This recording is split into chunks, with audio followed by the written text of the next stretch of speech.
じゃあエンジンかけてみます。いいっすね。やっぱ自分の考えたメーターがね、市販車にこう反映されるっていうのがね。一番のこだわったポイントってどこになるんですか？シフトアップインジケーター、タコメーターの一番このレッドゾーンの針が一番上に来るようにしてるんですよ。だからレッドゾーンにこう針が近づくとともにこうシフトアップインジケーターもこうシフトアップでこうパカッてこうなるところで頂点に合うようにしてるんで、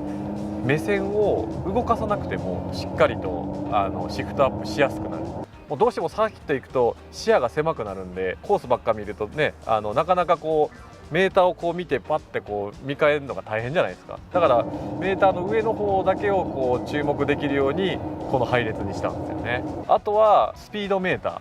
スピードメーターってね普通にこう細かく300キロまでこうね GTR もそうですけど刻んでますけど、まあ僕も最近老眼始まってるんですけど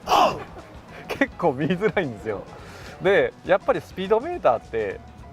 何が見やすいかって言ったらやっぱデジタルが見やすいんですよ。でもう一つ僕がこのメーターを作る時にすごく言ったのは、温度計を絶対つけてくれって言ったんですよ。前の Z は普通に針のね、水温計だったりだとかバッテリーのね電圧だったりとかそういうのはあったんですけど、今回はエンジンのオイル添付、ウォーター添付ですよね。でオイルプレッシャーと、あとねこの Z34 で一番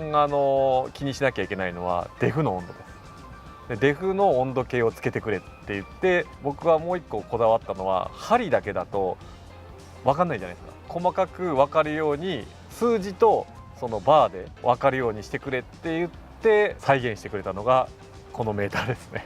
であともう一つは、ここはねブースト回転とかってあるんですけど、でやっぱブースト系ってターボ車ならやっぱりあった方がかっこいいじゃないですか。僕結構走る時にブーストの針を見ながらコーナーの脱出で一番美味しいところにブーストを持っていくようにするんですよ。そのこだわりが逆に